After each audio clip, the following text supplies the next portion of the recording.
Good evening, everyone. The time is now 6:05, so we're going to go ahead and start the webinar. On behalf of the college, we want to thank everyone for joining us this evening. My name is Leanne Cheng, and I am the Quality Assurance Coordinator. Here with me is Stamatis Kefalianos, who is our Deputy Registrar and Director of Statutory Programs. So our plan this evening is to play the record-keeping webinar for the first hour. We'll go into detail on the requirements of record-keeping, and we'll also go through the college's record-keeping templates. So this will help you understand how these templates can be incorporated into your practice. So the college has these templates for consent, treatment records, and equipment and supply records. The templates are not mandatory, but you should be using them as a guide since the requirements discussed today apply to both paper and electronic records. So in the second hour, we'll have a live question and answer period. As you can see, and many of you have already used, there's a question chat box to your right, or if you're using the app, it's marked as a question mark. So at any time during the webinar, you can feel free to type your questions. We have a guest speaker here, Fanny Ip, who is also a member of the college, and she'll be answering your questions. If we don't get to your questions, you can email them to the QA email, which will also be up on the screen at the end of the webinar. But before we start, I just want to invite Fanny to introduce herself. Hi, everybody. Thank you for joining us this evening. As I've been introduced, I'm a member of the college. I've been practicing for technically 19 years, but with the college, registered with the college since the beginning, and since the since the beginning. I used to own my own clinic, which I practiced with family doctors, dermatologists, nutritionists, psychologists, so on and so forth. Now I only practice at the hospital, at Mount Sinai Hospital, and I've been here for 6 years and recently joined the ICRC with the college, and I'm happy that you are all here today. Thank you so much for joining us today, Fanny. And without further delay, we're going to start the webinar now. Everything discussed today can be found on our website at www.ctcmpao.on.ca. You'll also find other important information, such as the college's latest news, the QA program, and of course our contact information.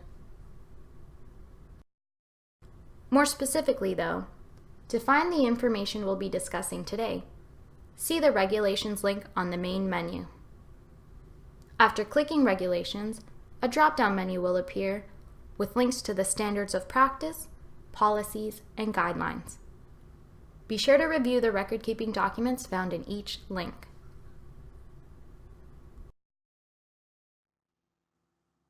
There are 3 documents available to support your record-keeping practices. Standards of Practice 5, Record Keeping, which sets out the requirements of the college and should always be referenced. The Record Keeping Policy, which describes the standards of practice in detail. And the Record Keeping Guidelines, which is the latest and most up-to-date resource. It also describes the standards of practice in detail. The templates are not found within the guideline, but linked on the webpage directly beneath where the guidelines can be found. Each template is ready to be used directly into your practice. All you need to do is insert your clinic and member information and review the guideline to ensure you understand how to use them.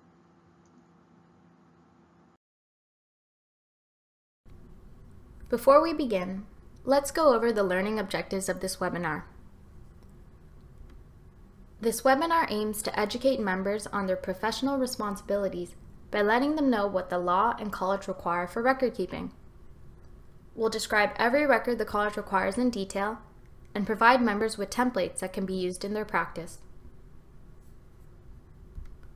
When the members know what to do, this supports their compliance with the college's standards, policies, and guidelines, ultimately reducing the amount of members who become involved in professional misconduct.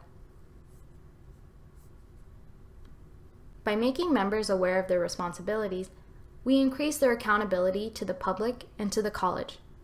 There should be no reason members are unable to comply with the college's standards. And finally, we also want to provide members with an opportunity to look back at their practice and see where improvements and changes can be made. The QA Committee's focus is on supporting members in continuing competency and continuing quality improvement.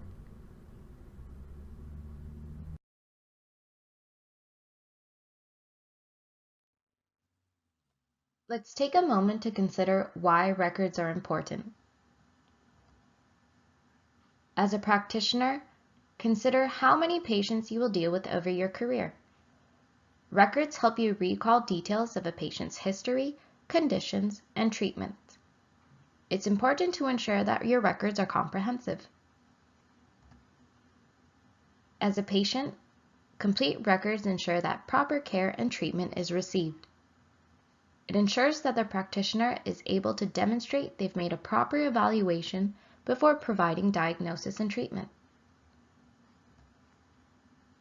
And when a patient receives care from another healthcare provider, complete records assist in their continuity of care. It saves healthcare providers valuable time and resources from conducting redundant examinations.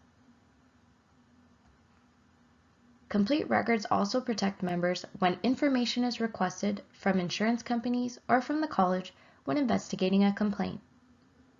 It also saves members time when producing reports if their records are complete. If you don't keep proper records, what are the consequences? Keeping poor records, or not keeping records at all, puts everyone at risk, from your reputation, to your patients, to the profession. You may be putting your patients in harm's way, your practice may be at risk of ending, and your patient's claims may be declined by insurance. No matter how you look at it, good record keeping is a priority.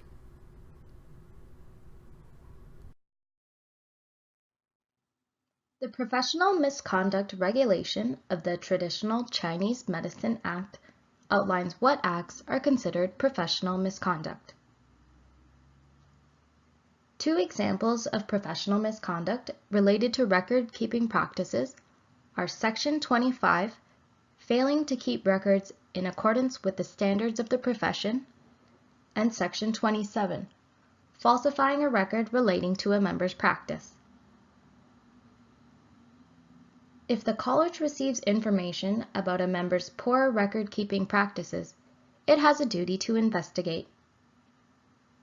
The information can come from complaints by patients or insurance companies, or even when investigating other members. The Inquiries, Complaints, and Reports Committee, more commonly known as the ICRC, will investigate the matter to identify concerns.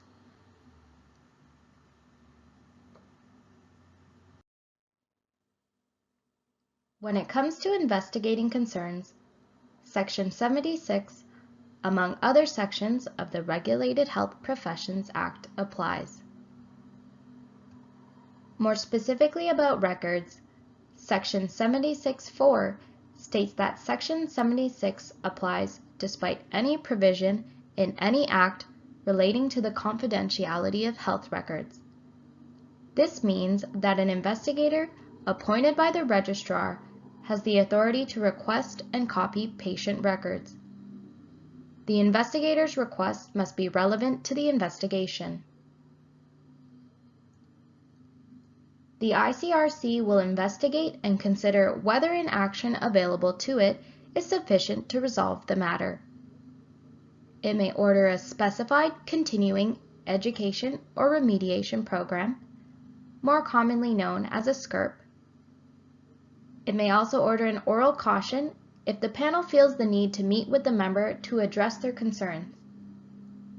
And when the matter is so concerning that the ICRC cannot resolve it with the options available, it will refer the matter to the Discipline Committee.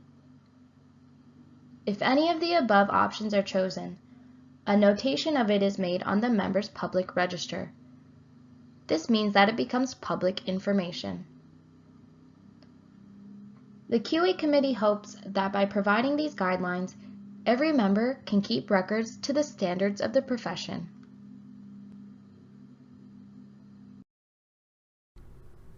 Now that we've gone over the consequences, let's start to look at the records in detail. There are many types of records that can be kept when practicing the profession.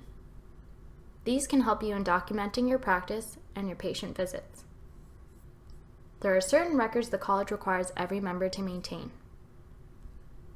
These mandatory records are the daily appointment log, patient health summary, initial assessment and treatment record, follow-up treatment record, equipment and supply record, and billing records. There are 2 records that are not mandatory, but strongly recommended by the college. These are the consent to collect, use, and disclose personal health information and the consent to treatment forms. Although consent is required by the law, it allows members to obtain implied consent, which would not require forms and written consent. We'll speak more on this later.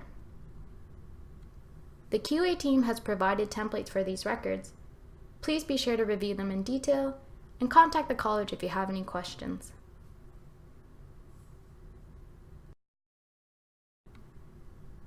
It's important to remember that the member is responsible for the accuracy of their records.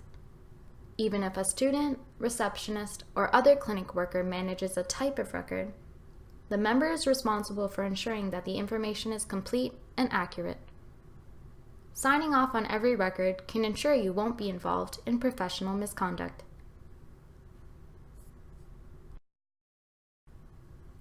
Records can be made in many ways.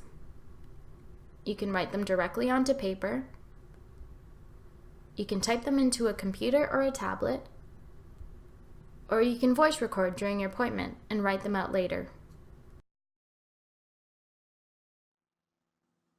Regardless of how you choose to keep your records, there are rules that always apply.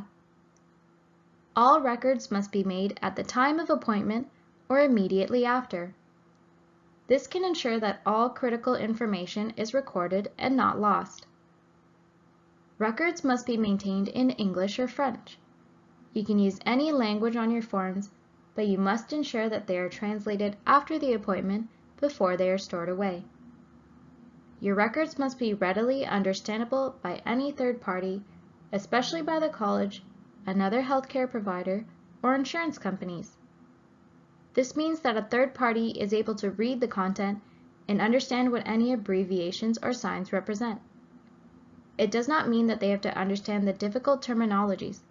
It only means that they have to be able to read it. Similar records that are stored together should be kept in chronological order. For example, if you have 10 follow-up treatment record notes, make sure they're kept in the patient file from oldest to newest. This helps you to understand the dated history of your records. Your records must also be secure from lost and unauthorized access. Files should be stored in cabinets that can be closed or at least in a location where there's no public or patient traffic. Clinic workers should be able to access them in a timely and ergonomically efficient manner.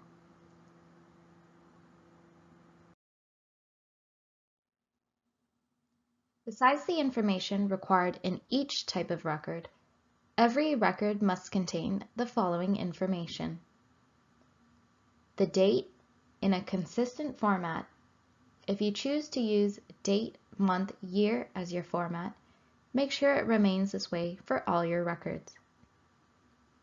A reference to identify the patient, such as your patient file number. Make sure this can be found at the top of every page.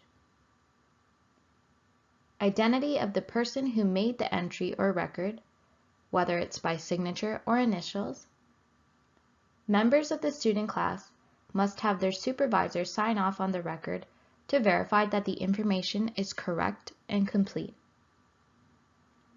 Members who are not fluent in English or French have a written language plan that requires them to practice in the presence of a translator approved by the college. These members must make a notation in their records whenever the translator is involved in a patient visit or translates a record. The identity of the person who provided the diagnosis and treatment. And as we previously mentioned, It's important to include a legend of any abbreviations or signs used so that anyone looking at the record can reference it.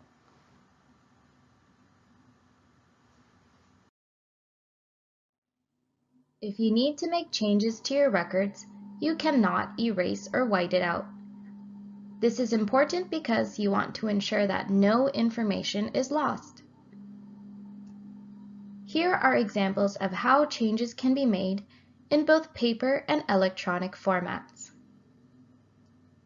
Strike a line through the written text or use a strike-through font for electronic. After the change, initial or write out a name to identify the person making the changes.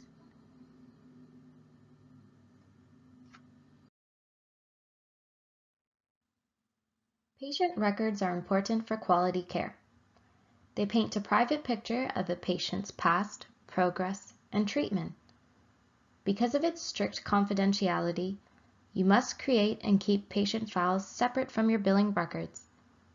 If you practice more than one profession, such as massage therapy, your patient files must be separated for each profession. Members should retain the original patient records and only transfer copies to others. If another practitioner provides care to a patient while you're out of clinic or on vacation, consider obtaining a copy of that record to keep your patient file up to date. And where you practice in a group setting with other practitioners, your patient files must be kept separate from theirs. It's important to note that practitioners are only health information custodians. Patients are the sole owners of their personal health information. Before you practice in a group setting, it's highly recommended that you set out a written agreement that ensures there are no restrictions to patients having access to a copy of their records or to transfer them to another practitioner, and that you have reasonable access to your patient records. You need this access while practicing the profession and even after you end your practice, in case you need to defend yourself against legal actions or to provide information for a college investigation. The agreement should also state how the records will be divided if one practitioner leaves the clinic or the clinic closes.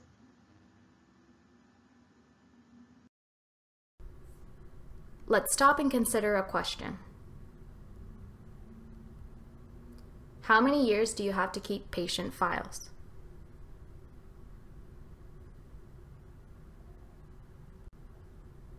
The answer is 10 years. Records must be kept for 10 years, except when the patient is a minor.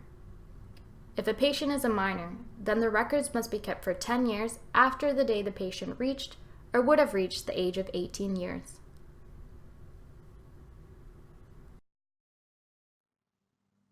Members must not dispose of a record of personal health information unless their obligation to retain the record has come to an end. As stated in our previous slide, members must maintain patient files for 10 years or 10 years after a minor's 18th birthday. When a member destroys records, it must be done in a manner that maintains confidentiality and the requirements of the Personal Health Information Protection Act. They must be destroyed so that the reconstruction of the record is not reasonably foreseeable in the circumstances. Members should cross-shred all paper medical records or use a confidential shredding service. And with electronic records, everything must be permanently deleted from the hard drive, including backup copies. Hard drives should either be crushed or wiped clean with a commercial disk wiping utility.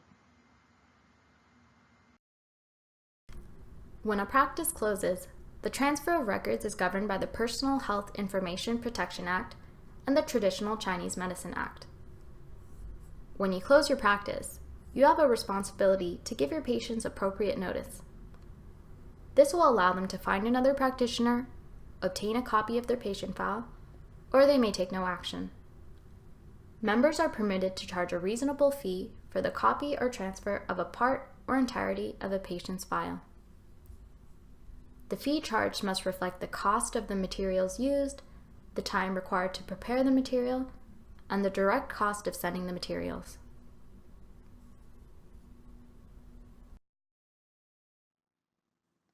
There are many ways a member can notify their patients of a closing practice. The three main ways to do this are in person at an appointment,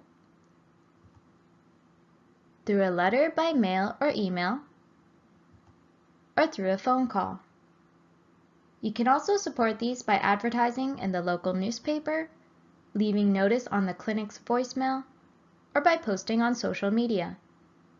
By making these extra efforts, you can feel confident in ending your practice on a good note.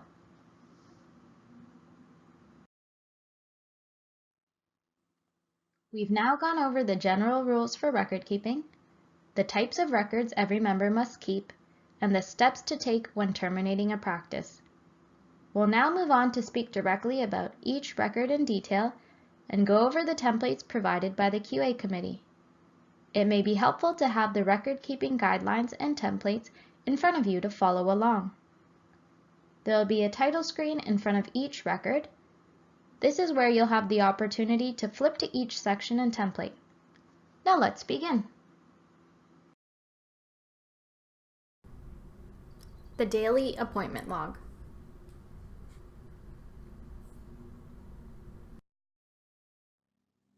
The first record that we'll discuss is the daily appointment log. Each member must use this to keep track of their daily patient visits. This record can be kept in written or electronic form, but must contain at a minimum the date, the surname, first name, or initials of each patient, and the time or duration of the appointment. If you also use your appointment log to schedule your appointments, be sure to update it for patients who do not show, leave or stay longer than scheduled, or change their appointment times. Your appointment log must be an accurate reflection of your day's appointments. It will be used to cross-reference dates for patient and billing records. On the following slides are examples of appointment logs.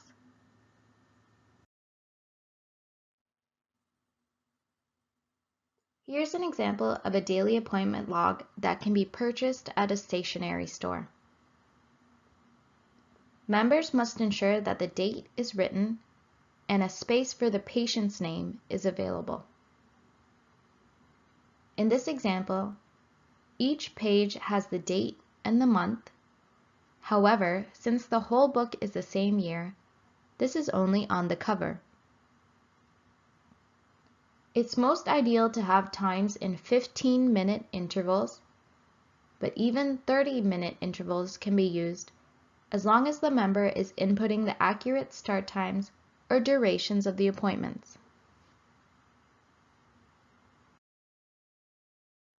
An appointment log can also be created on your own, like the example on the screen. This was created using tables in Microsoft Word. The hours the clinic is open and the practitioner's name are on the template.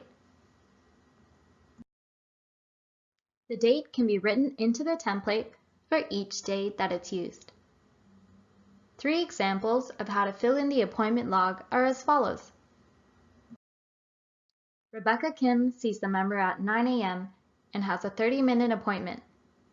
Her name can be placed directly into the 9 a.m. slot, and since the time slots are 30 minutes, this fits with her appointment time. Jason Wang sees the member at 10 a.m., but has an appointment for 45 minutes. Since it doesn't match the 30-minute window, the duration of the appointment should be written down for clarity. Any type of indicator can be used to signify that the appointment crossed a time slot. Emily Wood sees the member at 1:15 p.m. This is outside of the standard times for the appointment log, so the appointment time must be written down. The appointment also doesn't fall within the window, so the duration is written down, and an arrow used to show that it crosses a time slot. Make sure you use an appointment log to reference your day's appointments.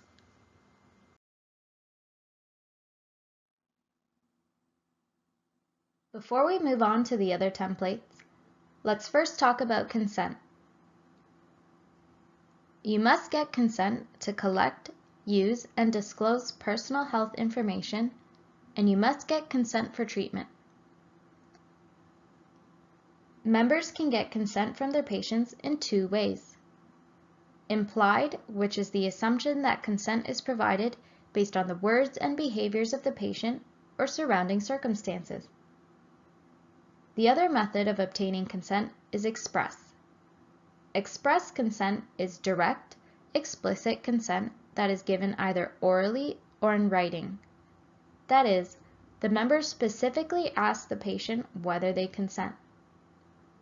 Although the Act allows for implied consent, the college strongly recommends that a member obtain express written consent.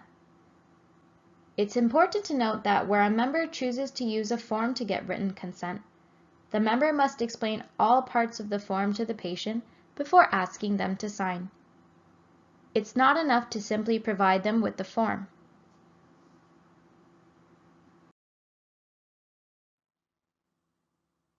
It's important to remember that consent is mandatory.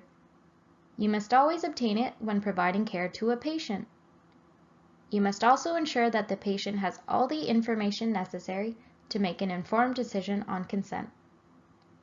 And regardless of which method of consent you choose, you must document that consent was received in your records, whether it be implied or express. Now that we've gone over the concept of consent, let's move on to the two consent form templates. Consent to collect, use, and disclose personal health information. Obtaining consent to collect, use, and disclose personal health information is governed by the Personal Health Information Protection Act. The objectives of this act include to establish rules for the collection, use, and disclosure of personal health information that protects the confidentiality and the privacy of individuals, all the while facilitating the effective provision of healthcare. To provide individuals with the right of access to personal health information, subject to limited and specific exceptions. To provide individuals with the right to require the correction or amendment of their personal health information. The Act also provides for an independent review and resolution of complaints and effective remedies for contraventions of this Act.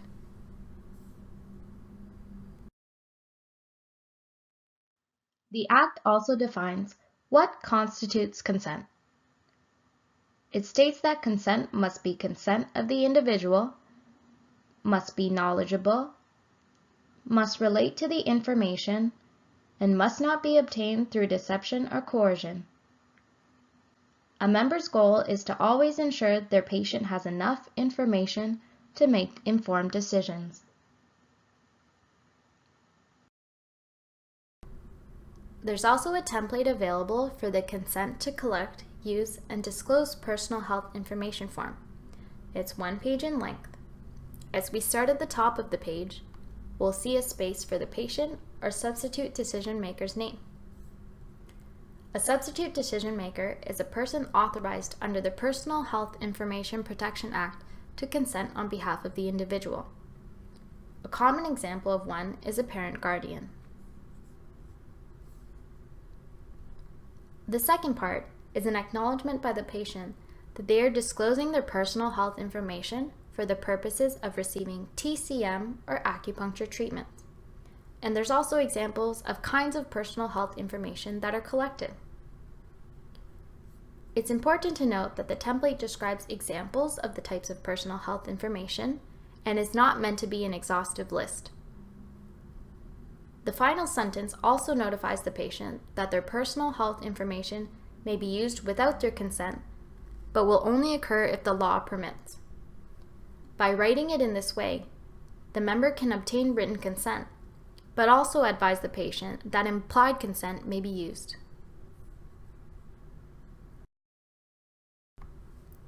On the rest of this page is how the patient health information will be used, such as for payment, insurance, or emergencies. If you find that there are other ways you will use this information, it's important to indicate them here and ensure you receive consent to do so. As per the Personal Health Information Protection Act, the patient has a right to access their personal health information and have it corrected.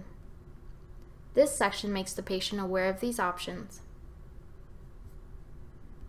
Towards the end of the form is where the patient confirms their consent and is advised of their right to withdraw and the directions for withdrawing. While explaining the form, if the patient indicates any restrictions or makes any comments, there must be a space to record this. And finally, after the patient has reviewed the form, they can sign at the bottom, along with a witness who is usually the member or someone attending with the patient. It's always best practice to give a patient some time to consider a form before signing. Always be available to them if they have any questions.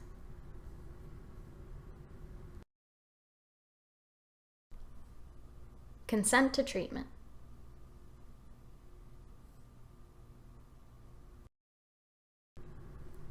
After the treatment is proposed, every member must obtain consent before taking any action.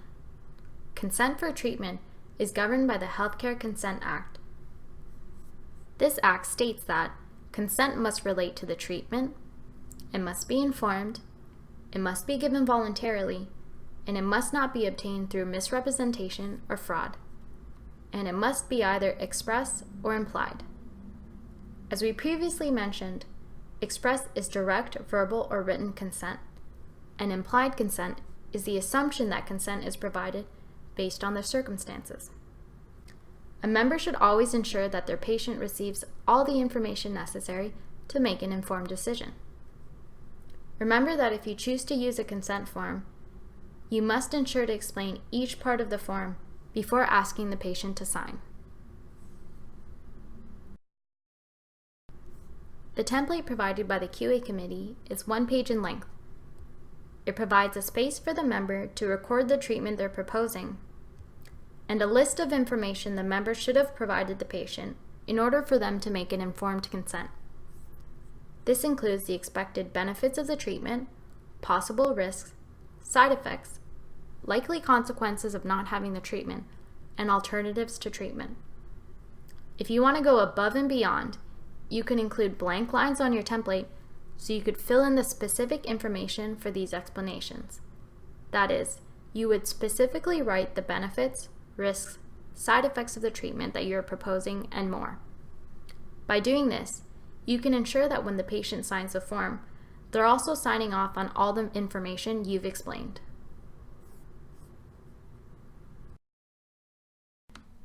The second part of the form contains the rest of the disclosures: that there is no guarantee of results from the treatment. The patient confirms that they've informed the member of all relevant health history and serious disorders. The patient acknowledges that they understand their ability to withdraw consent at any time. An acknowledgement that the consent form was discussed and the patient has had opportunities to ask questions before consenting. Then a place for the patient to sign and date their consent, as well as the practitioner. If at any time the patient refuses to consent, this should be noted on the form and a copy kept in the patient's records. The member cannot proceed with treatment without consent. An additional part of this consent form that is not a requirement by the college is the 4th paragraph. It advises the patient that the fees for the services are not covered under the Ontario Health Insurance Plan, and these are the responsibility of the patient or in their insurance company. You must have your fees posted in your clinic, and they must be presented to the patient before proceeding with treatment.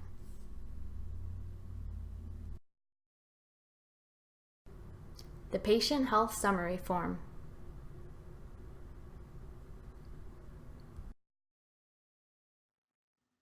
Another mandatory document is the Patient Health Summary. This is the cover page for the patient's file. Most regulated health professions require this page as it gives a snapshot of the history of the patient, listing essential information on their overall health and progress to date. It contains the patient's contact information, their family doctor's information, and emergency contact information. The patient health summary is first completed by the patient and then reviewed and discussed with the practitioner. Here's a quick tip. To ensure your patients have sufficient time to go through the patient health summary form in detail, ask new patients to arrive 10 minutes earlier to their first appointment. This can give them the time they need to carefully and thoughtfully provide all their patient history. The QA team has provided a template for the patient health summary form. It's a 2-page form that contains all the information that the college requires. We'll go through the form step by step to confirm this. If you use this form directly in your practice, ensure to revise the form with your clinic information and make any changes necessary for your practice.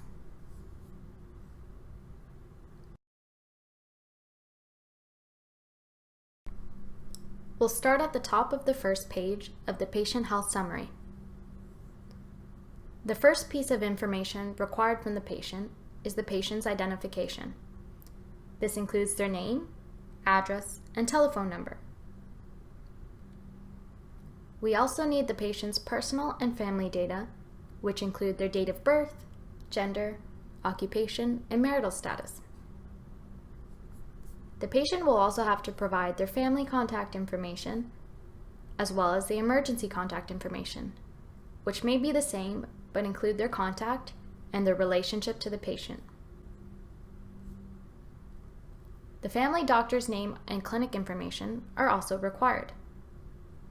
If you create your own form, it's important to clearly indicate what format you want the dates written in.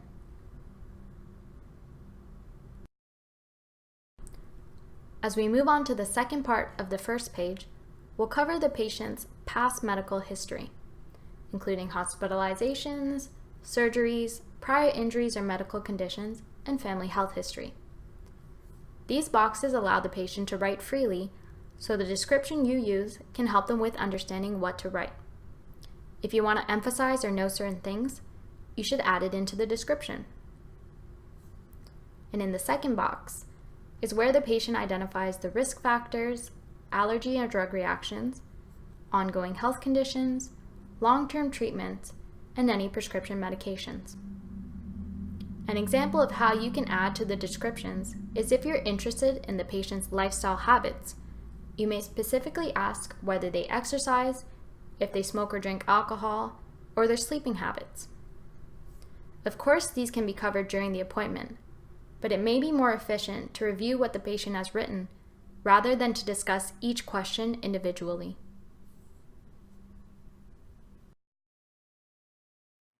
The past medical history and the ongoing health conditions continues on to the second page, where symptoms and diseases are listed.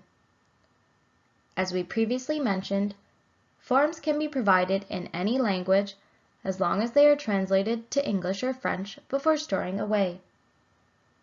A great example of where this can be valuable is when you have a population whose first language is not English. If you know their language, you can help them by providing a form in it. The difficult terms of symptoms and diseases may be more easily understood in their native language. By taking this extra step, you can be sure to get the right information for your evaluation. All you need to do is translate the text once.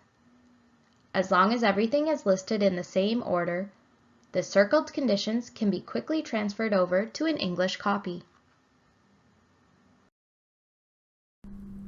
And finally, on the last page is a place to record the date of last update of the patient health summary, and a place for the patient to sign.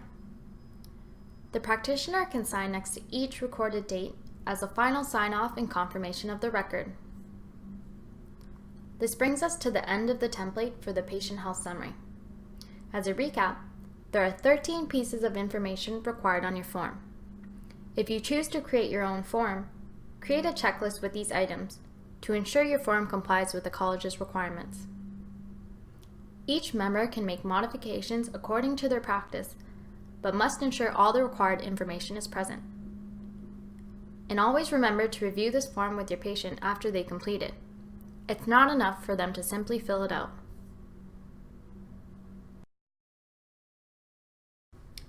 The initial assessment and treatment record.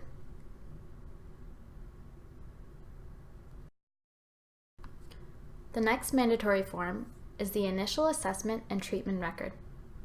It identifies the patient's current and past health conditions and diagnoses and treatments. It's the first patient record that the member will complete. Accurate and detailed information is crucial, as this document will always be referenced when a patient returns for follow-up treatment. This form is also used when a patient has completed a recommended treatment and is returning with another health issue. It's important to ensure your assessment and treatments are focused on the current health status of the patient. The initial assessment and treatment record must contain 4 categories of key information. The patient's history, including their personal health and medical history, family health history, and referring professional's diagnosis. Initial assessment and diagnosis and treatment, such as signs and symptoms, treatment principle and strategies, and any advice given. Treatment by other healthcare providers, and any tests or reports which must be signed and dated after review.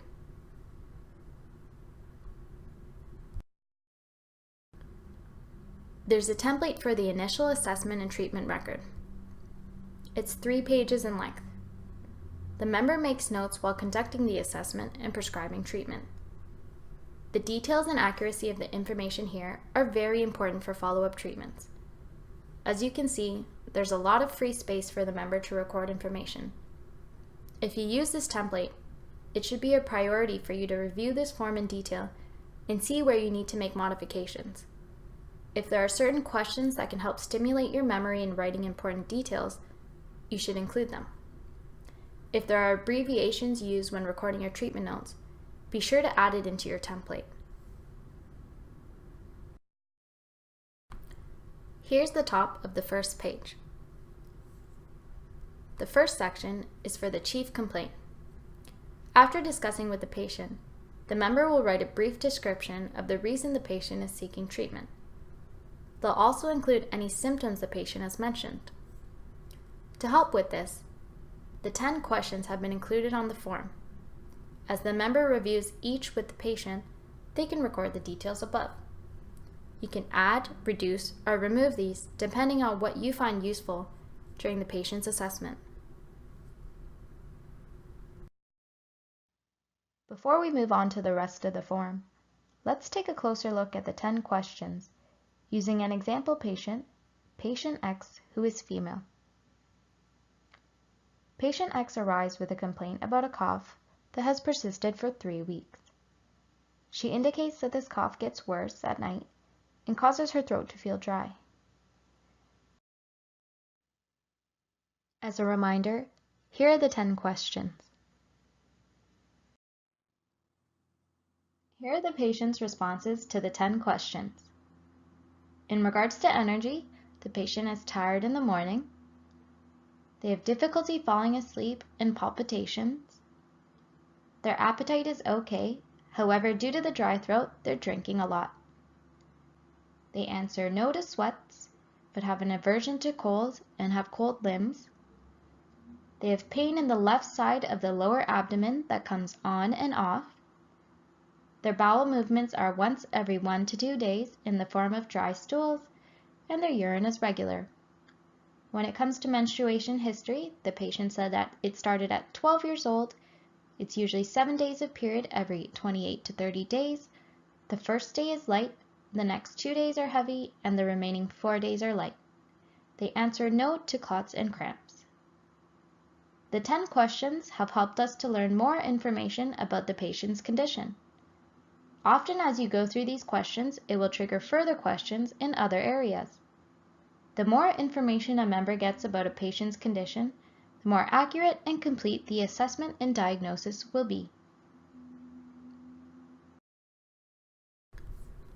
The information for the initial assessment continues onto the bottom of the next page. Again, there are descriptions in some of the boxes that help trigger the member's memory when making notes. You're always able to make changes to these as long as you ensure the requirements of the form can still be found. Here, general observations will be recorded.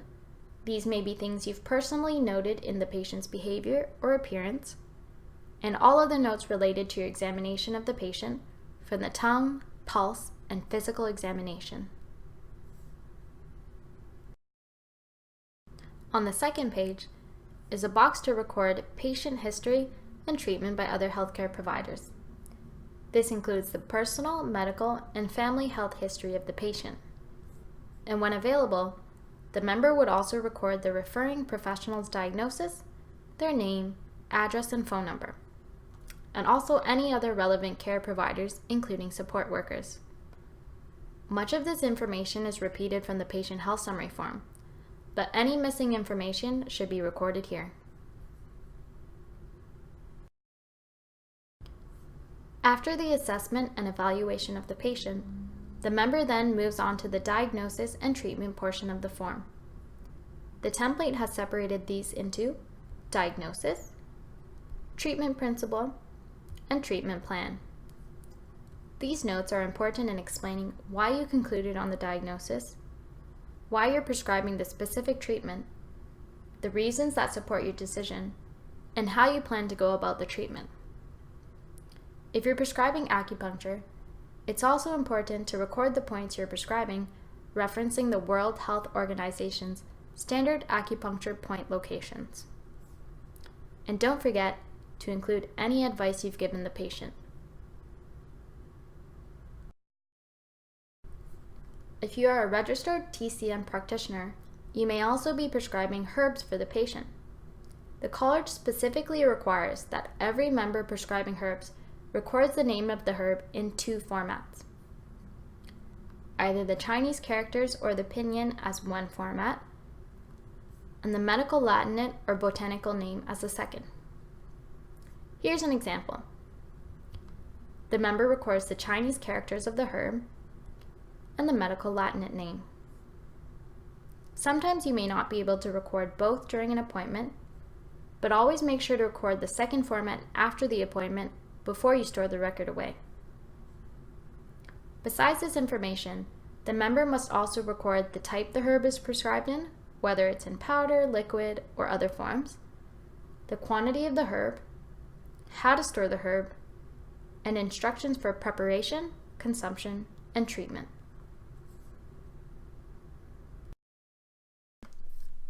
In the college's safety program handbook, Appendix 2, page 118 to 126, there's a document that lists the pinyin, Chinese characters, and botanical or medical name of herbs.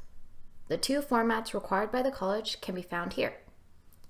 This is a very useful tool to have handy while making records for herbal prescriptions. The Safety Program Handbook can be found on the college's website under Resources in the subcategory Reference Materials.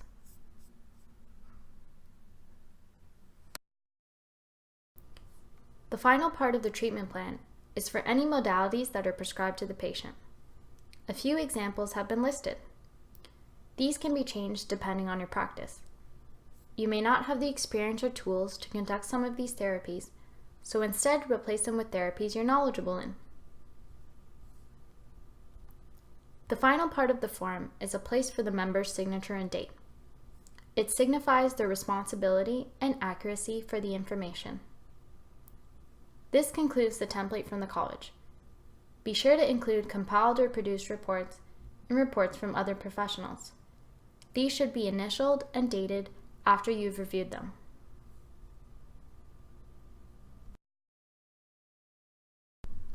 Follow-up treatment.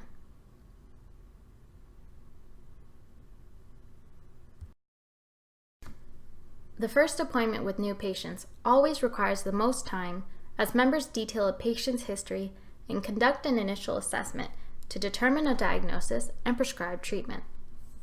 The subsequent appointments after that require less time and documents, but rely greatly on the accuracy and details from the previous appointment. The follow-up treatment record form is a simplified version of the initial assessment and treatment record. Instead of recording the patient's chief complaint and medical history, the member is recording the patient's progress, their reaction to treatment, whether they followed the recommendations, and other relevant information. The examinations and diagnosis treatment portions of the form are also similar. The only difference is that the member is now updating the revisions to diagnosis and treatment based on the patient's progress. These may or may not always be different from the initial treatment prescribed. It may stay the same if the patient has not seen any progress.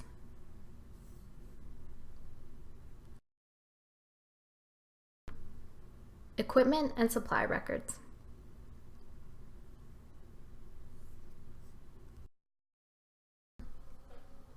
Equipment records keep track of a history. You must have one for each piece of equipment. If the manufacturer has instructions, you must adhere to them. For example, if the manufacturer requires sterilization of equipment after every use, you must do so and note it in your records.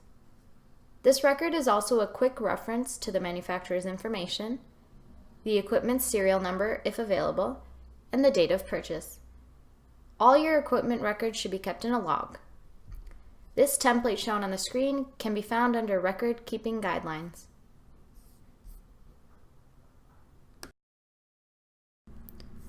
A template wasn't provided for supply records, but one can be easily made in Microsoft Word or Excel. An example is shown here for a herb record. Members must keep track of the herbs they've purchased and are using in practice. The information at the top doesn't change. The name of the herb, supplier's contact details, date the herb was purchased, and the date the herb expires. The information at the bottom is updated by the member each time they review their inventory. Here, the form allows the member to record entries for the date the herb was checked for inventory, and since the member operates in a clinic with others, has chosen to indicate who conducted the inventory count. A space for notes has also been included. Depending on the type of supply you'd like to keep a record for, you can modify your form accordingly.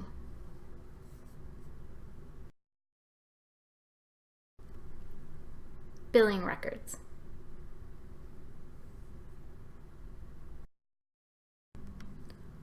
The final mandatory record is billing records, which must always be kept separate from patient records. They must contain a date of service, the name of the patient, professional fees charged, itemized services provided, a list of any products billed, including herbal prescriptions, natural health products, and equipment prescribed, total payment charged, and the name and registration number of the member. Invoice templates can be created, or computer software can be used.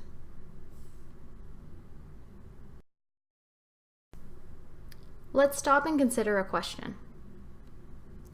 Can a practitioner bill a patient for a 10 treatment package?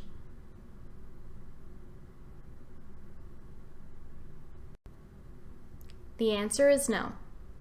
Members are not permitted to bill for services that have not been provided. Members can, however, offer discounts to patients. For example, after a patient completes 8 treatments, the member can offer to bill the 9th and 10th treatment at 25% off. The member must bill after each treatment and not ask for payment in advance. The discount being offered must be available to everyone and advertised fairly.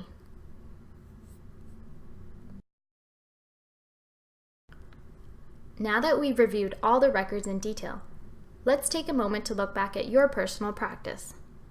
We'll go over a series of questions about your record keeping. Consider whether you meet the criteria all of the time, most of the time, or you need improvement.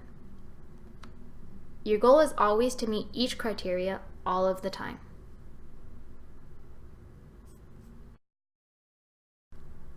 Question number 1. Is each patient file readily retrievable? If a patient walked in without an appointment, would you be able to pull out their patient file? If you received a request from an insurance company for patient records, would you be able to provide them in a timely manner?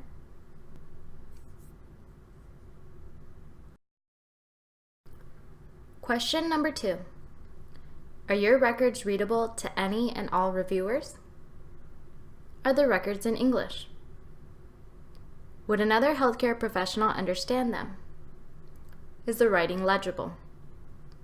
Even if patients don't understand the difficult terminology, are they at least able to read the information?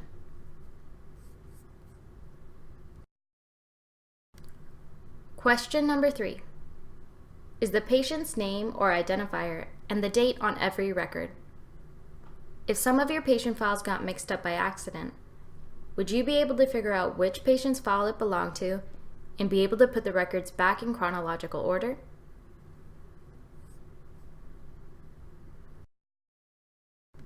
Question number 4. Are progress notes in the follow-up treatment records clearly noted? Is there clear evidence that the member regularly discusses health maintenance issues and changes in the patient's habits, such as smoking, drinking, and exercise?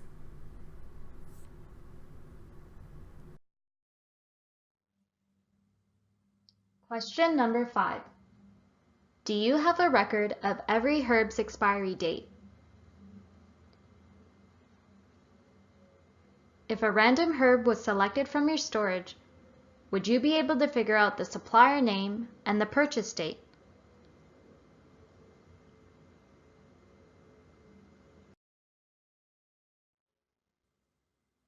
And finally, question number 6. If a patient asked, are you able to provide copies of receipts for treatment? Do you have a record of all the handwritten receipts you've provided, with information such as the payment total, patient name, and date?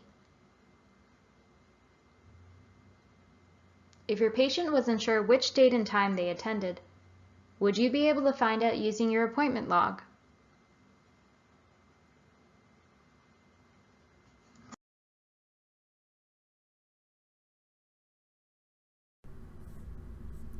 Besides the college, insurance companies also look very closely at health professionals' record-keeping practices. Before we end this webinar, let's go over 3 of their major concerns.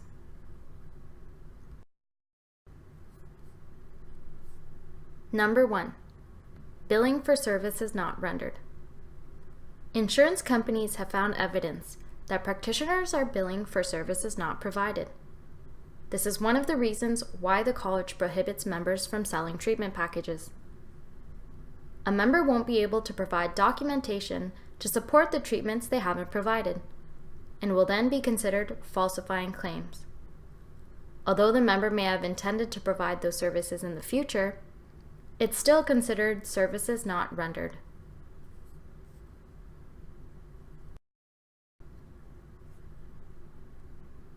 Number 2, billing for non-covered service as a covered service.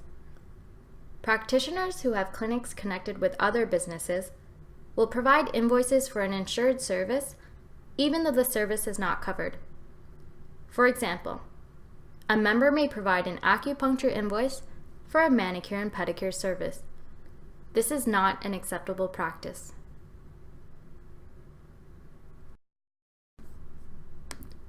Number 3, treatment records. Insurance companies question the legitimacy of claims when they find that treatment records are either completely missing, sparse in detail, or are missing important pieces of information, such as contact information, patient medical history, and treatment plan. This may cause them to deny a patient's claim.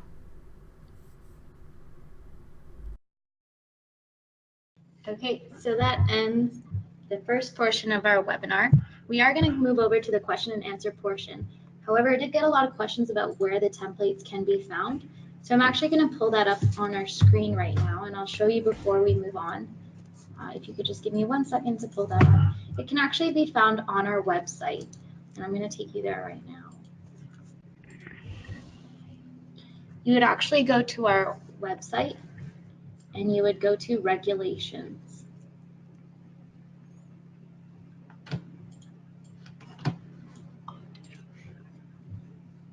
Okay, and then you would hit the drop-down menu, and you would go to guidelines.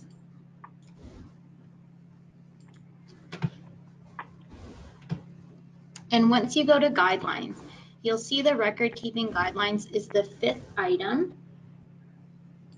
You would drop down that menu and you will see it at the bottom. It's in the description.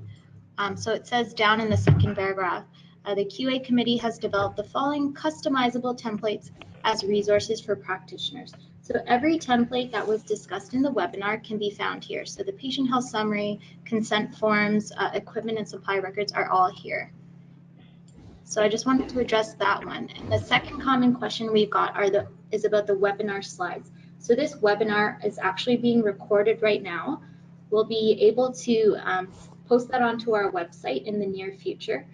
And that is all the questions that I will be addressing for now.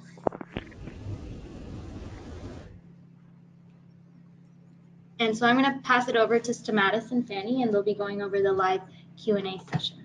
Hold on one second. Thank you, Leanne. And just a reminder, in all your screens on the right-hand side, there should be a little box where you could type in your questions. So we do encourage you to type in your questions. And I'm going to facilitate this session with Fanny. So Fanny, the first question we got was, what if a patient does not consent? Let me just get to the question. What if a patient does not consent to give his or her information? Can we still do the treatment? So good question. If they do not consent by our regulations, we cannot treat the patient unless we have consent from them. We can ask them to sign a form if they don't do that. So consent is signing a consent form stating what you're going to do. Or if they, if they show that, yes, they sit on the bed and say, yes, please acupuncture me, things like that. You can actually write that down onto your note that they physically they showed that in informal consent saying they allowed you. But if they verbally said no, they do not consent, definitely it is a no treatment at all. Okay. And actually, as a follow-up question related to consent, I think I could speak to this one. If a patient refuses to provide any information about his or her medical history, should I treat this patient? Now, as a traditional Chinese medicine practitioner acupuncturist, you must be able to assess the patient's suitability for various treatment options. And refusing to provide information about an individual's medical history could put obviously the patient at risk of harm. So if there is something in the medical history that the patient does not want to disclose on the record, you can make a note of that, disclose it, or include a disclosure that it was made, but it cannot be shared. So, and if the patient still refuses to provide this information, then of course the practitioner can, refuse treatment. Okay, so moving along, the next question we have here is, does the college have a reasonable cost for patient photocopies, or is this under our, take it, the members' discretion? Right. Okay, reasonable cost. No, we don't have a set fee, but whichever fee that you do ask the patient what the fee should be should really cover the administrative costs, and it shouldn't be not be so prohibitive to the patient, so the cost can't be so unreasonable for the patient. The other thing is you can always look to other practitioners in the area around you, or even like a chiropractor, physiotherapist, whatever it is, see what they are charging. Chances are it could be, it gives you a sort of a set mark, the branch mark of what to charge. And if I could follow up, in 2010, the Privacy Commission of Ontario, I'm going to put my regulator's hat here, they actually had a similar case, or they dealt with a case about a physician who charged a patient's health record, I believe for 34 pages of photocopies. They charged the patient $125. And as part of the Privacy Commissioner of Ontario's findings, that fee actually was reduced from $125 to approximately just over $33. So there is some legal precedence there, but the key, as Fanny mentioned, is that the cost should cover the administrative costs and not be cost prohibitive. Moving on to the next question, Fanny, can we share patient health summary with other practitioners, such as a massage therapist or a physiotherapist? Right. There are, I guess this is two sort of, we can look at it at two separate situations. If it's somebody, a practitioner that is working within the clinic, there could be a consent form that was signed prior. And if the consent form that says they are sharing the information, that you are allowed to share the information with other practitioners within the group for their own medical support system, providing healthcare system, then yes. But if it is somebody who is outside of the practice, then they have not given that consent. You must get a signed consent form, a release of record information form from the patient, releasing it to that particular practitioner, either it is a massage therapist, chiropractor, physiotherapist, whoever it is.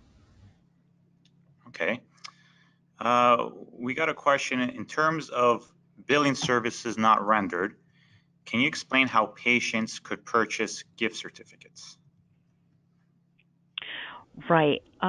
Gift certificates, that's a little iffy on, but you can always get gift certificates to for the clinic possibly. I'm not sure on that. Would you be able to? Yeah, actually, I can address that one. Yes, please. I know that other colleges may permit gift certificates. However, our college specifically doesn't allow it. And this is due to issues that we've seen in our inquiries, complaints, and reports committees. So at this time, our members are not permitted to provide gift certificates because it is taking payment before service is rendered. So we've got a lot of complaints from insurance companies considering that as insurance fraud. So that would be my answer to that question. Okay. Just looking at the list of questions. Fanny, this one's for you. Is verbal consent for treatment, is that enough? How do we keep a record for verbal consent for treatment? Okay, verbal consent. It's in our rules. We don't need a paper consent or written consent. It's recommended for sure. If it's a verbal consent saying yes, you can put a needle in me, or yes, give me a prescription, I would recommend you writing that down in your notes, in your record, saying patient agreed to this treatment every single time. I personally do it, so I do recommend everyone to say patient gave verbal consent for this particular treatment for today. Okay. Next question we got here is, do I need to keep a paper copy of a patient file if it has been transferred to an electronic record? Oh, okay. Good question. This, as long as the information from paper is completely transferred into that electronic copy, then no, you don't have to keep the actual paper copy. But that paper copy has to be destroyed properly, meaning it needs to be cross-cut, or you can actually hire a company that specifically does these things, these medical records, to destroying it properly. Okay, and I have another follow-up question in regards to patient charts. The question here is, can I make up my own patient charts, or do I have to use the charts created by the college? And I guess I could speak to that one. You know, I think it's been spoken earlier in the webinar, but the college does not require TCMP practitioners or acupuncturists to use templates from any organization, including ours. It's just important to remember that the responsibility of adhering to the standard of practice for record keeping is on the onus of the member. So therefore, I mean, the templates we have on our website is just a guide. Again, it's just a guide to help our members out there, but you're not obligated to use our documents. You could definitely create your own, but just be aware that they must, whatever template you do use, that they must be in accordance with the standard. Okay, so the next question, Fanny, for you is it mandatory to issue invoice or receipt to every patient? Oh, every patient after every visit. Absolutely. It is a part of our billing practice. Every time we we give a treatment, either acupuncture or herbal or both, the receipt needs to state all the services rendered, specifically, and to which patient with their name on it, preferably name and some kind, the birth date perhaps, the address, things like that. Yes, the answer is yes. It is mandatory to issue receipts. Okay. I'm just. This is good. We got a lot of questions coming, so I encourage you to keep coming, keep bringing the questions. Next question, when a provider works in multiple clinics, so I guess if a member works in a number of different clinics, perhaps some multidisciplinary clinics, who is the custodian of the files? Right. It depends on what the practitioner has decided with each individual clinic. Now, it can be, if the file is owned by the custodian, if the custodian of the file is the clinic, it's every single individual clinic, then the file stays at that particular clinic. If it is the practitioner, then obviously the practitioner is the custodian. So the practitioner needs to have access at all times of those files, basically, so they can need to be able to access them at any time easily. Okay. I hope that answered the question. Okay. The next question we got here is, how long must we retain patient files after a patient is deceased? Oh, I believe this one, I'm going to see if Leanne can answer this one.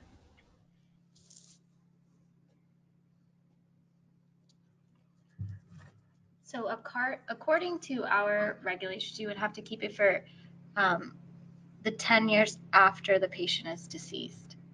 And that's just in case the estate trustee of the deceased patient might request access to this personal health information. Yeah, so you still need to keep those records for 10 years. All right, next question.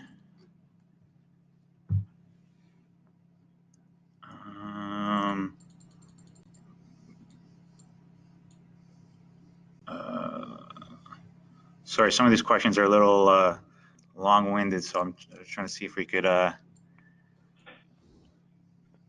Okay, we got one question here.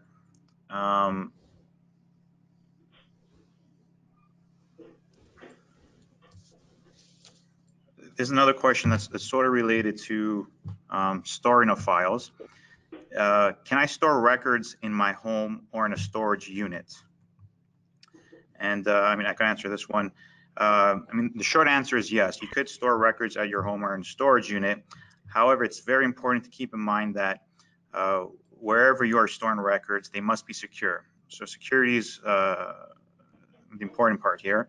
And Not only must they be secure, that you, as the only authorized individual, that's assuming you're the custodian or you're the individual practitioner, you should be the only one that has access to the patient records, regardless of where the documentation is stored. So if you do keep them at home, again, you're responsible for it. You can't, you can't have that hanging loosely or allowing anyone else, a family member, spouse, access to those records. So.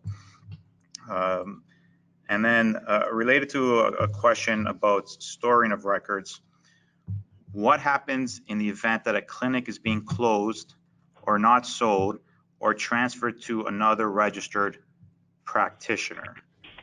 And for that one, again, a custodian remains the custodian in respect to a record of personal health information until the complete custody and control of the record passes to another person who then becomes legally authorized to hold it. So therefore, the TCM practitioner, the acupuncturist who is the custodian of the records, must remain as such until the period of retention has passed for all patients and the records can be securely destroyed. So I'm going back to the next question here, Fanny, for you. Are insurance companies allowed to retain copies of patient records without their consent?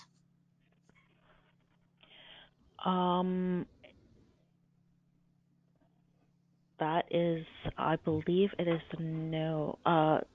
You know what? No, I'm gonna I'm gonna send this to Leanne. I just want to confirm, making sure I'm saying the right thing. So I'm gonna redirect that to Leanne. So perhaps the question might have been worded off here.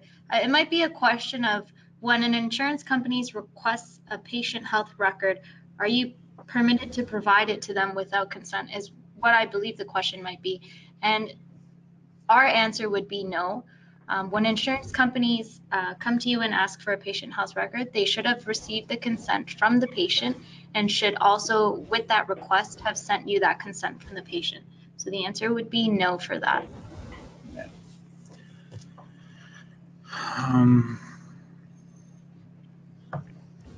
Okay, going to the next question.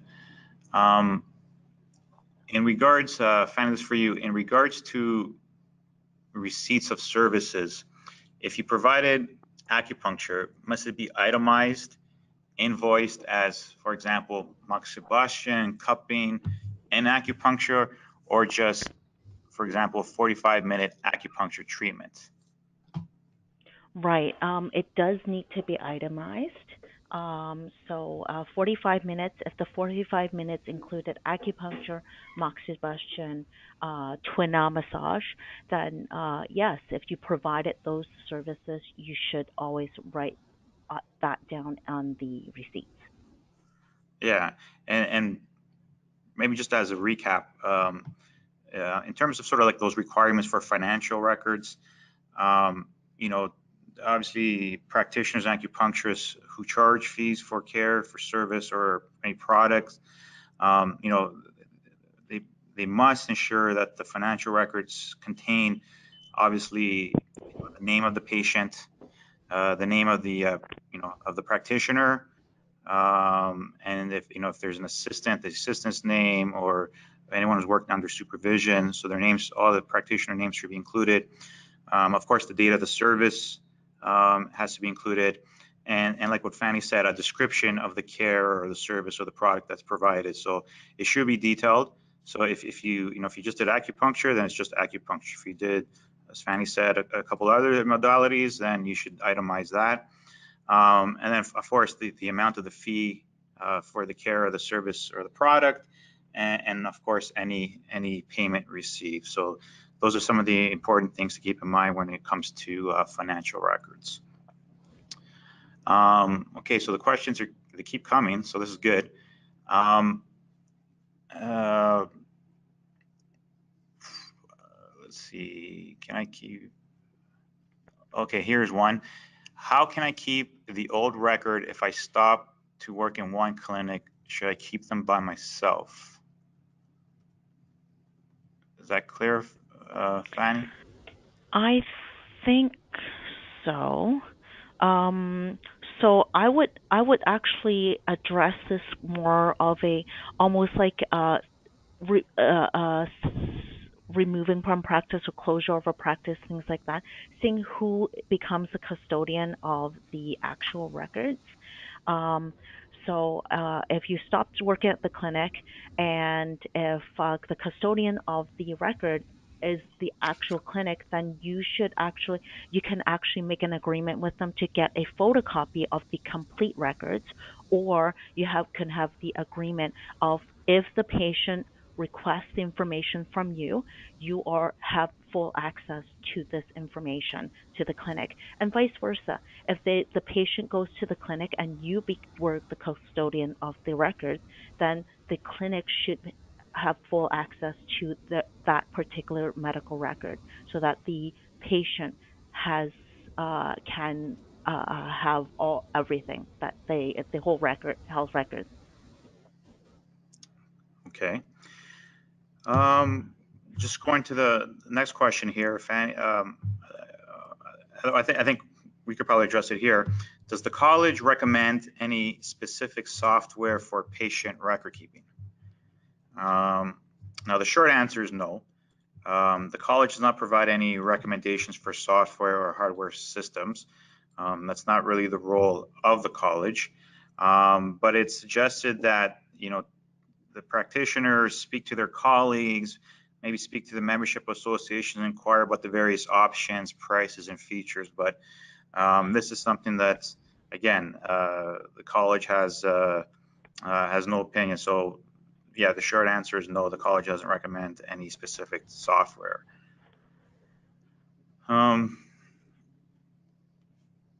Next question. Let's see.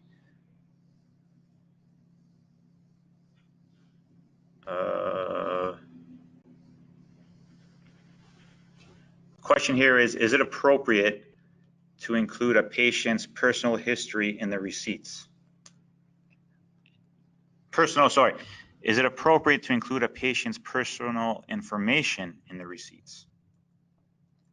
You want to take a stab at that, Fran? Personal information as in personal information for name and address? Yes, absolutely. But personal information as in their health history? Absolutely no. That needs to be separated from any of their financial records. Okay.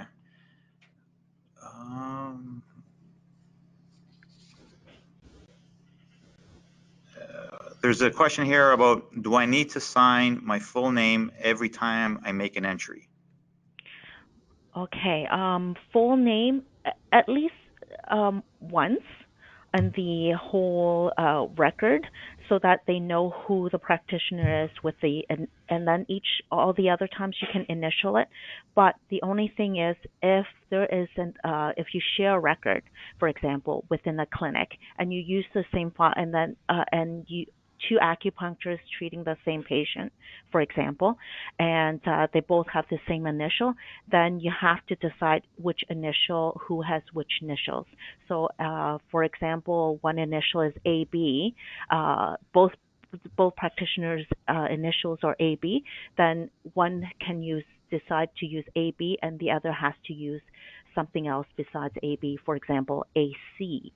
And they denote that, make sure they write that down on the patient's file to separate the two practitioners. Okay. The next question here is, most of my patients come my office alone, and they don't need family members to come. So my question is, can we skip witness signatures if they come by themselves? I would suggest, if there's a secretary, for example, or any other help in the area, in your clinic, have them sign it. That's the best way to do it. If there's absolutely nobody around, then I would say yes, possible. Yeah. Yeah, most likely then in that situation, you would become the witness to signing that form. if you have no other workers in your office.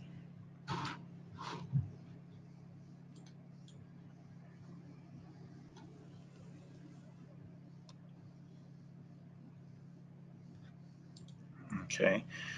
I guess moving to the next question here. Should the patient's diagnosis be written in the receipt? Oh, okay. So patient's diagnosis is considered the actual health record. So then we're not to put any health record onto the receipt. It stays into the health record. So the answer would be no. You do not write the patient's diagnosis on the receipt. Okay. I got a question here. Does the patient need to sign the consent treatment form every year?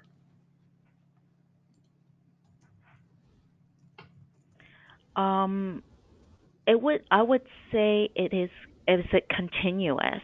So for example, if the patient is coming in and continuously the full year they were coming every week, for example, which is we don't see often, but if they're coming every week, pretty consistent for the full year to into the next year for the same thing, meaning they're treating, let's say, gout, for example, then no, because they already gave consent to treatment for that particular health concern, gout. But if it's completely different, or if they are getting treatment 1 year for, let's say, 2 months, and then the following year they came back saying how great you are, I want you to treat this now, then yes, you do need another consent. I would say in general, if they're doing different treatments for different issues, then definitely you should really get consent for each one of those issues. Yeah, so let me just chime in there. So just repeating that the form itself is not mandatory, but as Fanny said, whenever your treatment changes, you should, it's recommended to get that consent form signed again. The consent itself is constantly ongoing. So you constantly have to be getting consent, whether it's implied, express. Consent itself is, you constantly need it, but the form itself is a separate aspect. So I just wanted to sort of highlight that.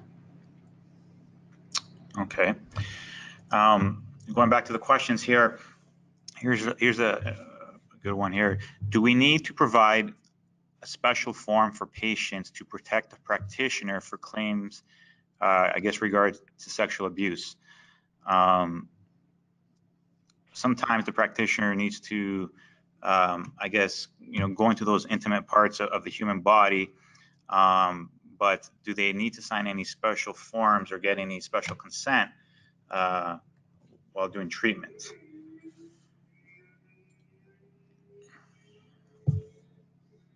Fanny? Sorry, I'm just thinking about this question. So special consent, I know the massage college has that special consent. I'm assuming this is what it's going towards. For us, I believe that we do not have any special consent. Obviously, you would, if you're going to any intimate part for a specific reason, you should explain it to the patient and document that you actually have some kind, at least a verbal consent that, for example, you are doing a point that is in the chest area and you need to bare certain parts of the chest. Then you need to write down that you've explained it to the patient why you're going to near that area, and for them to that they have given you consent for that, and write that down. Always write it down in your notes. Yeah, and just to add on to that, Fanny, you're right. The College of Massage Therapists, not too long ago, I think earlier this year, basically added new consent forms, specific consent forms, if a massage therapist is going to do any kind of touching in those sensitive areas. As you all know, the Protecting the Patients Act was recently passed, so it expanded the definition of sexual abuse and just touching alone is enough to get you in trouble with sexual abuse. So while it's not the policy or the standard at this college, just to echo what Fanny said, it's always a good idea to get, I would say, written consent, especially if a particular treatment does involve any kind of treatment in those sensitive areas, to make sure you explain the type of service to the patient. And I would probably recommend you do get their written consent, just allowing and giving, them giving their consent to perform the treatment. So just moving on, I got a question here. Can I ask the receptionist to help me write a treatment note based on my draft and voice recorder? And then can I sign the treatment notes? Right. So recording the information, having somebody type it or write it down, dictating it basically, and then for you to sign it, approve of it later. Yes, but you have to make sure you read through all the information that was dictated or written down to make sure everything is correct on what was recorded and compared to what is actually written on that piece of paper before signing it off. Because at the end, you are responsible. You as the practitioner is responsible of what is on the treatment note. Okay.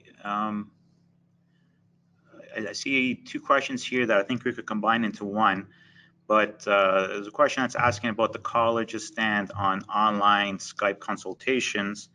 And with that, there's a question about, can I record patient visits on video? Is that sufficient for record keeping? So I could start that, Fanny. I guess practitioners who operate video or any surveillance equipment in their offices, I guess the important thing here is that you need to ensure the visitors, your patients, are aware that they're being recorded. And it's important, I believe you also have to post some noticeable signs, particularly in public areas such as waiting rooms. Patient appointments, I know they can be recorded upon receipt of informed consent by the patient, but the patient records should be transcribed after each appointment, either in hard copy or electronically.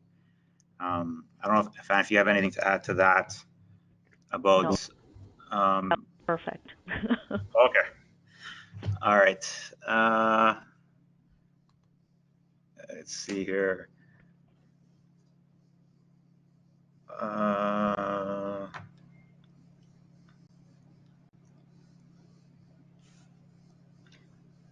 There's a question here. Can we offer seasonal discounts for each treatment? For example, 10% off during, say, a grand opening or during, the holiday season?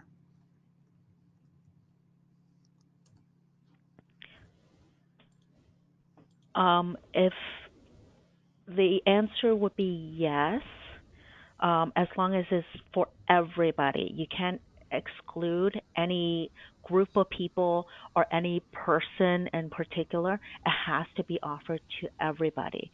And that the discount for each treatment, the discount is not paid up front. It has to be after each treatment. So, for example, you can't go, the patient can't pay and say, hey, I want to pay for this and then come back and get the treatment later. You can't do that. So they can come in for that treatment during those holiday discount hours, and then after the treatment, get the 10% off pay at that time. Okay. Moving on to the next question. Do I need a follow-up treatment record if the patient is returning for the same treatment and has no changes? Okay, so yes, it's necessary so that it demonstrates that you have reassessed the patient. So if there's no changes, you still need to reassess the patient and asking them questions. Hey, do you feel any better? If you took the pulse, it feels the same. You still need to show that you have done that reassessment for the patients, and it's a professional accountability, saying yes, they were here. We've done all of this to make sure everything is still the same as the patient would claim, and then continue on with the treatment. So yes, you do need to write a treatment note. Okay.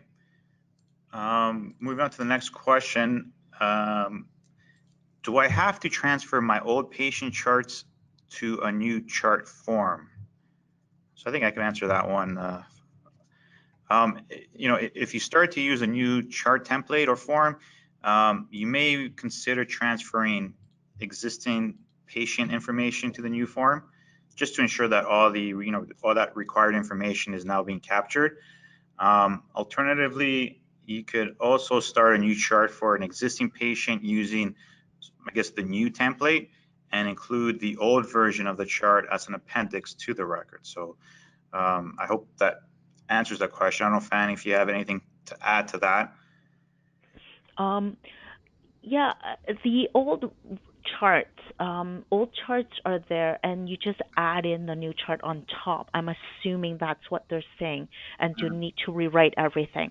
So no, you don't need to rewrite everything, but it is recommended that perhaps in the new chart you write down a summary and what everything else, as we mentioned already, everything that was written, maybe the last few sessions, what happened, what were the findings, what was the major complaint, things like that, before you continue in the new appointment. Okay. Moving on.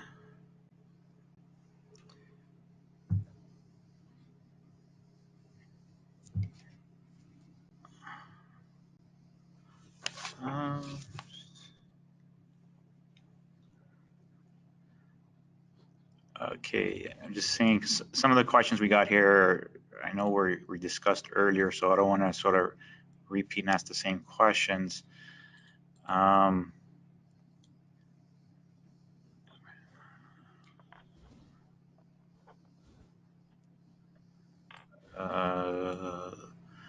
We noticed we're getting a lot of questions about billing and fees related questions.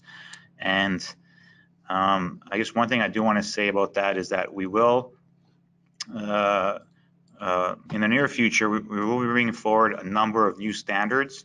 There will be a standard on fees and billing. And just like this platform, we will also be doing a webinar associated with that standard. So perhaps we'll hold off those questions and inquiries because it's still in the draft stage.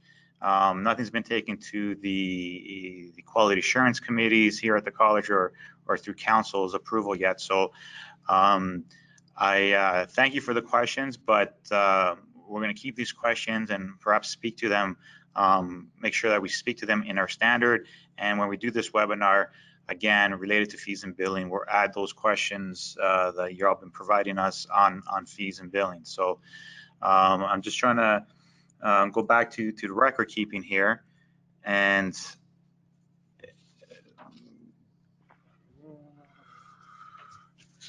again, I encourage you to send us your questions. It's getting, we still have about 15 minutes. So it'd be nice if we could use this whole time to continue answering your questions. Okay, Fanny, here's one question that just came in. Can we use the same record as other healthcare practitioners in the office? So I'm assuming this person works in a multidisciplinary clinic. So can they use the same record as other healthcare practitioners in the same office? Or do we have to keep separate records? Right. Same record in same folder is I'm trying to see what that sort of means. So I'm assuming they're saying it's in the same folder and chronologically one after the other, saying they came in seeing a massage therapist on the first and they see an acupuncturist on the third, for example. Having it on the same piece of paper, no. That would be you shouldn't be doing that. You should separate it. So if it's in the same file folder, it needs to be separated. One section for acupuncture, one section for massage therapy, one section for each an individual therapy. Mhm. I And hope that answered the question. yeah, and if I could add to that, Fanny, Mm. um, I mean, obviously, we do know a good number of our members do work in multidisciplinary practices. Um, so it does make sense to have one record, and it's likely more efficient and ensures that, I guess, all members of the patient's team are aware of the care provided. And each regulated health professional will want to ensure that they comply with their respective college requirements when making such entries. Ideally, again, the organization who operates the multidisciplinary practice will take all such requirements into account, um, when stipulating how the employees are to document in the record.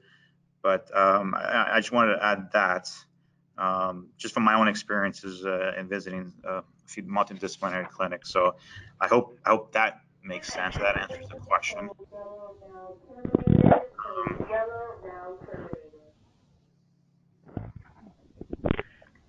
There's a question here that just came in. Can two acupuncturists share the same record? So each acupuncturist writes a record for each treatment given, but they're all stored in the same file. So I'm assuming they work in the same clinic.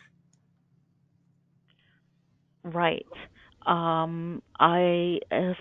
Yes, it is the acupuncture. They come into the same clinic. Again, comes down to initials, right? So each acupuncturist has to initial at the end of their treatment record to show that this patient saw this acupuncturist at this date, and then the next date saw another acupuncturist, but the record can be kept on the same file or same piece of paper. Okay. Next question here. Can you confirm? Oh, sorry. Let me rephrase this.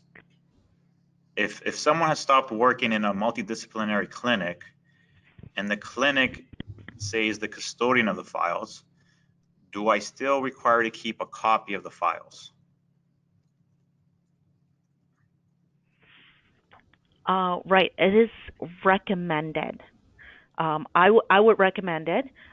Again, this comes down to if you look in your record keeping guide on page, I think it's like page 19, somewhere around there. So it really depends on what the practitioner and the practice have decided what they're going to do with the custodian in relationship to the custodian of the records. If they have decided, you guys have decided that the practitioner is the custodian, great. You'll have the full copy, the original copy. If not, if the clinic has the custodian, then you can always request that you have photocopies, complete photocopies of all your patient's record. That's easiest to do. Okay. I got a question here, Fan, for you. If two, say if two acupuncturists are working in the same clinic, do they need to respectively sign a consent with the same patient? Right. If the patient, if it really depends on what the consent specifically says. If the consent says this, the patient gives consent for treatment with this particular practitioner, one particular practitioner, then no, you can't. Then you have to have another consent for the other practitioner. If the consent is for treatment for acupuncture at this particular clinic with all any of the acupuncture practitioners, then no. But also, it goes back to the verbal consent. Write down each time the patient is coming in, there needs to be consent anyways. And that needs to be documented. So the consent of the patient being there, asking for the acupuncturist help or treatment from the acupuncturist is pretty good. But it's always good.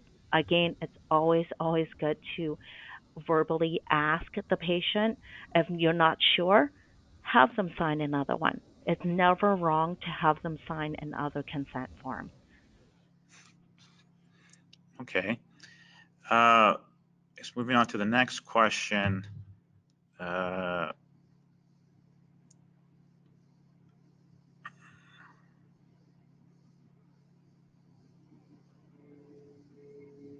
If I decide to move to another country and stop my practice for a while, what should I do with the patient files?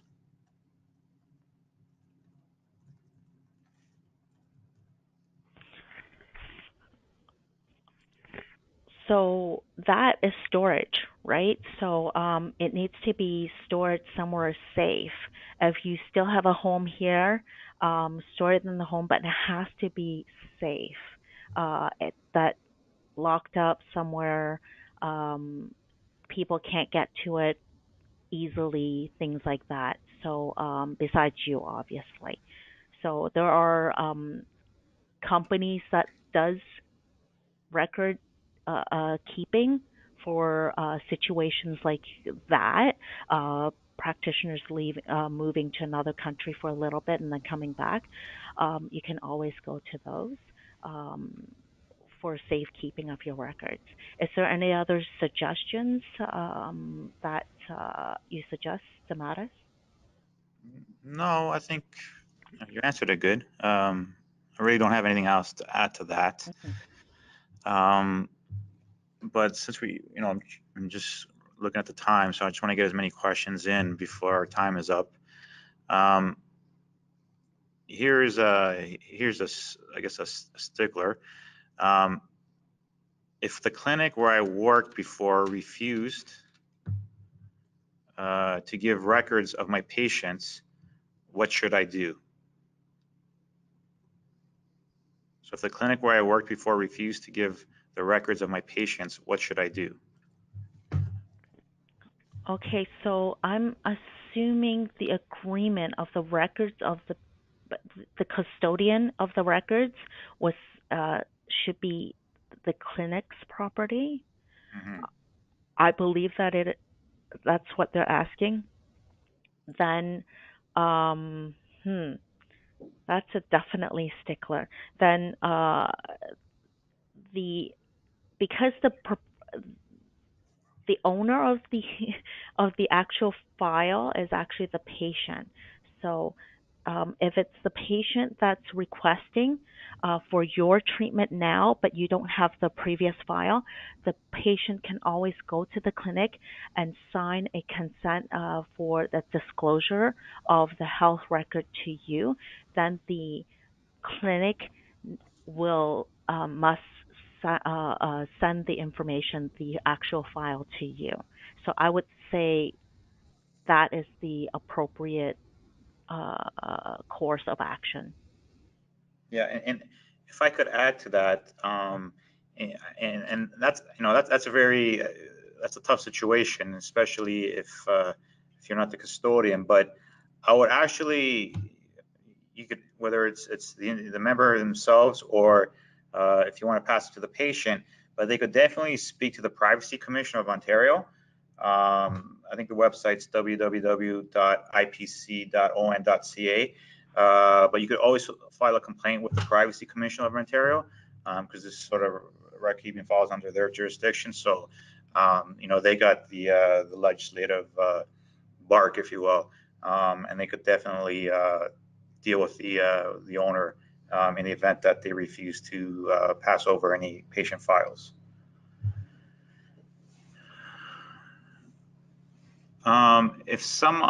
Next question. If some of the information patient doesn't want to provide, for example, occupation of the patient, what should I do?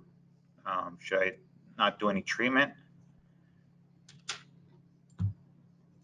I'm not sure if is that clear, Fanny? I guess they're asking, sort of, I think sort of similar to a question we asked earlier, if they're withholding any information, what should a member do? Should they perhaps refuse treatment? They give the example here of the occupation, like they failed to disclose their occupation. But just to sort of pick up on that question, let's just say a member decides, or a patient decides to just not disclose any history. As a practitioner, what should you be doing then? Right. If they're not providing any of their health history information, it is very, very hard to produce a proper diagnosis, proper TCM diagnosis. So I don't see how you can give, again, if you can't give a proper diagnosis, it's very, very hard to give a treatment. So refusal, I would say instead of refusing out front, you need to explain to the patient why the health history is important instead of complete refusal. Okay. Next question here is, do we have to give the patient a list of all their herbs in a prescribed formula? Right. If it's a prescribed formula, yes, absolutely. You're the prescribing practitioner. You need to write down the ingredients so that the patient knows what they're consuming. Obviously, not only are you supposed to write the name, you need to write down the quantity, the type. Let's say if it's a bark or a leaf, things like that. And also all the other things that are needed on the prescription. For example, frequency of consumption, instruction on preparation, things like that. Okay, and we've come to our last question here. If the client requests, or if the patient requests their record, are we as the practitioner allowed to give it to them and not have their records anymore?